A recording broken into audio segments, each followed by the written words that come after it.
खुलुमबाय बयनिसिमबो गोबाव समनि उनावहा आंनि बे ब्लगाव नोंथांमोनखौ गोसो गोरबोनिफ्राय फिन खेबसे बराय हरनाय थाबाय। मास मोनथामनि खाथियाव जाबायमोन आं बिदि ब्लग आगारिया। सम सम आं फेसबुकाव आपडेट थायो, इन्स्टाग्रामाव आपडेट थायो, खिन्थु इउटुबावहा आपडेट थाथाराखैमोन। थ' रिजनानो जाहैबाय मानि थाखाय आं आपडेट थायाखैमोन होननानै बुङोब्ला माखासे आंनि खामानि दंमोन, पार्सनेल खामानि, आरो लोगोसे आंनि सर्ट मुभि बिनिबो एकदम पावारफुल प्रजेक्ट सोलिगासिनो, माने शुट सोलिगासिनोमोन आरोना। दा बे केमेराखौबो हमदों, जाय दा ब्लगनि केमेराखौ हमगासिनो, दा बिथाङानो माने बे सर्ट मुभिनि माखासे आंनि डिअपि माने केमेरा हमदों आरो लोगोसे डाइरेक्सनबो होफादों, प्लास एक्टिंबो खालामदों, लोगोसे माबा एडिटिंबो खालामदों आरोना, गोबां मदद होदों। दाहाय खोन्थागासिनो आं मानसिखौ, दा माने केमेरा हमदों नालाय बियो, दा आंखौ खोन्थाजाया। ओमफ्राय आरो आंनि पार्सनेल खामानिबो सोलिगासिनो दंमोन, आं ब्लगाव खोन्थियाखै, उनाव खोन्थिगोन, मोनथिगोन, नुगोन। आरो गेजेर ससेयावहा 15 डेज माने एकदम पावारफुल लोमजाना दंमोन आङो, दाबो बारा थिग जायाखै, एसे गुजुनाय जादों, ओमफ्राय गुजुनाया खाराखै आरो क्लियारलि, बाखि खर' सानाया एसे दंबावो, लोमजानाय दुरबल। 15 डेज माने बिदिनो एकदम बिसनायावहा गोलैना थानायमोन आं, बेयाव ट्रिटमेन्ट लादोंमोन, माने लागासिनो दङ दाबो एसे एसे। थ' थेवबो आंनिया माने प्रडाक्सननि खामानिया सोलिगासिनोमोन आरो सुदा। थ' आं बेयाव फैनायनि रिजोना जाहैबाय नेक्स्ट मोनसे सर्ट फिल्म, बिनि माखासे माने बिदि हिल्स टाइप लकेसन नांगौ जादोंमोन। जोंहानि न'निफ्राय गोजान नङा, खुब जायोबा बेयो 4-5 किल'मिटार जागोन, जोंनि न'निफ्राय 5 बा 6 किल'मिटार जागोन। नै बे आरोना, एसे हिल्स टाइप नांगौ नालाय आं दा बेयावनो एसे लकेसनफोरखौ नायनो फैबाय। बाट ओरैजाय फैयोबा बांसिनानो माने गारि फिसाथ' फैनाय नङा, फैनाय नङा, ट्रेक्टर फैगोन, DI फोर फैगोन, बाखि बाइक स्कुटिफोर फैगोन आरोना, ओमफ्राय कारफोर फैनाय नङा। थांलाय फैलायावहाय एसे खस्थ' जागोन बेयाव फैनाया, बाट जेबो नङा, जों बारा आर्टिस्टनि शट लाया बेयावहा, 3-4 शट लागोन बेयाव। थ' नोंथांमोनहाबो नुगोन, ओमफ्राय आपडेटखौ एबारनिफ्राय मोनलांगासिनो बे आंनि जेडिक्सनि ब्लग इउटुब चेनेलावहा। एबारनिफ्राय आङो पावारफुल माने मानानै बुङो, सिगांनि बायदि माने बानायफिननो नाजागोन आरो। थ' नोंथांमोना जोबजासिम नायलांगोन होननानै आं आसा खालामो। आरो आं ड्रनबो लाबोफादों, बे लकेसनखौ एसे केपचार खालामनानै नोंथांमोननोबो शेयार खालामगोन, आंबो नायगोन, नङा होमबा? थ' आं ड्रनखौबो अपेन खालामसै, दा ड्रनखौ अपेन खालामनानै माखासे ड्रननि 2-3 शट लानोसै। बिनि उनावहा जों आरो मोनसे लकेसन नायहैबावगोन, थ' मोनसे आरो लकेसन नायहैबावगोन ड्रना। थ' नायनोसै, बेयावबो लागोन, बावबो लागोन, माने बेयावबो थिगानो, खिन्थु आरो ड्रनजों खनसे बिरहोना नायब्ला नायनोसै माबायदि, मोजां ना गाज्रि। एक्चुअलि आं नायनायावथ' एसे मोजां नुदों, खिन्थु गोजौनिफ्राय केपचार खालामना नायनोसै, नङा होमबा? थ' नोंथांमोननोबो खिथिनोसै। थ' जिखियानो जादोला, ड्रन बिरखांनाय माने ड्रननि शटखौ नोंथांमोना नायलांबाय थाबानो जाबाय। अपेन खालामबाय, बेटारि सोखानाय दां, सोखानायानो दङ।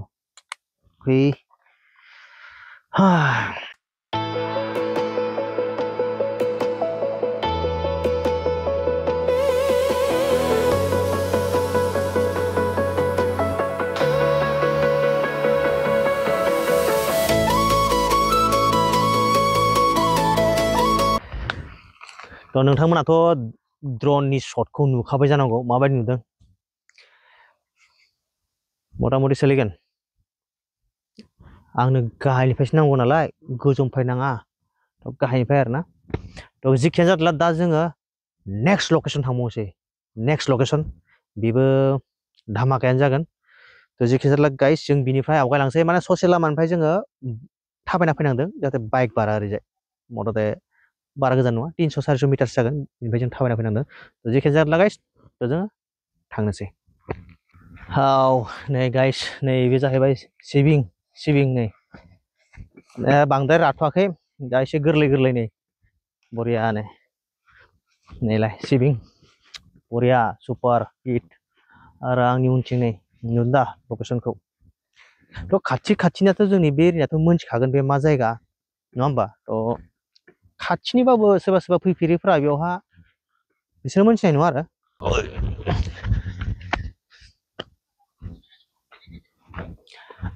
नै आं बाइकखौ नैयाव दोनदों, नैलाय, नै जाबौ दा जोङो जेराव दहाय जों सर्ट लाहैदोंमोन बे जायगानिफ्राय जों फैबाय फैनानै नै बिनिफ्राय एकदम बरिया नुहुरदों माने एकदम जायगाखौ लकेसनखौ माने खाथिनिफ्रायथ' एफा माने बिदि नुवाखै खिन्थु गोजाननिफ्राय हिट नुदों आरो ना थ' नोंथांमोना माबायदि नुदों माबायदि नुवाखै चेक खालामबानो जाबाय थ' आरो दा जोङो थांबावगोन डेन्जार गोजान माने जोंहा न'निफ्राय माने बिनिफ्राय मिनिमाम बियो बारा गोजान नङा 15-16 किल'मिटार बिदि जानो हागौ थ' जों आरो बाइक सालायनोसै माने आं दिनै बाइक सालायनायावहा गप्र'खौ इउज खालामला गप्र'खौ लाबोनायालाय आं मट' ब्लगिं खालामला दिनै आं बरियानो मबाइलजों लादों थ' नायलांबाय थाबानो जाबाय थ' लेट्स गो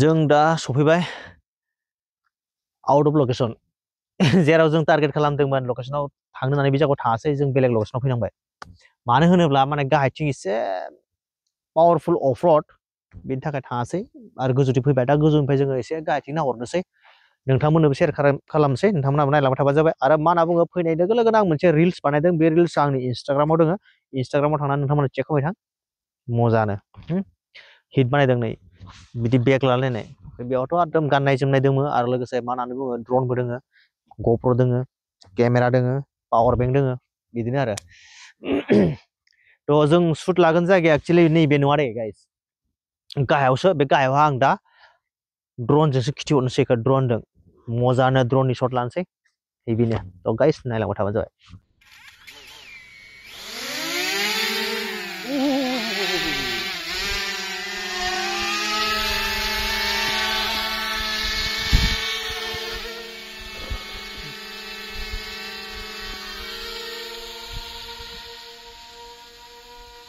चला गया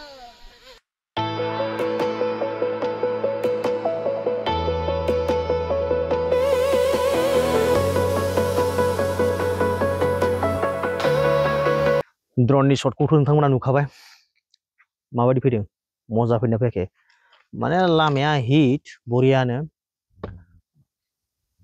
हिटानो थ' गाइस दा जोङो बिनिफ्राय रिटार्न जानोसै आं दहायनिफ्रायनो पुरा ससमा लानानै ब्लग बानायदोंमोन दा आं ससमाखौ खुनोसै थ' माने दहाय ओरैबायदि सान्दुं गोसामोन ना थ' बिनि थाखायनो आं ससमाखौ लादोंमोन आरोना ससमा गोसोमखौ ओमफ्राय दा नै ससमा गैला माहाय नुदों थ' गाइस जिखियानो जादोला दा जोङो थांनोसै न'आव थांनायनि सिगां जोङो माबा मोनसे जालांसै एसे ओंखामबो उखैबाय ओमफ्राय दा जा केमेरानि उनाव जाय केमेरा हमदों बियो गाव ओंखारथ'वा होनना बुंदों माने दारिया एसे गोलाव गोलावनो बेहा बेनि थाखाय ओंखारा होननानै बुंदों मालाबा ओंखारसिगोन बियो थ' जिखियानो जादोला गाइस थ' लेट्स गो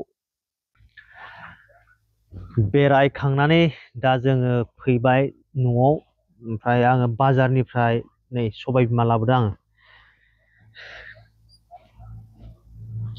एन्जर बेलाथि एन्जर ओमफ्राय नै सेसा रेबिट थ' बिसोरनो लाबोदों आङो आरो एसे दंबावो न'आवहा बेखौ गाबोन फुङाव होनोसै ओमफ्राय दा नैबेखौ होनोसै मोजानो ख्रेब ख्रेब जाथारोब्रा हेभिनो जायो ओइ नै नो टेनसन नै लाय नै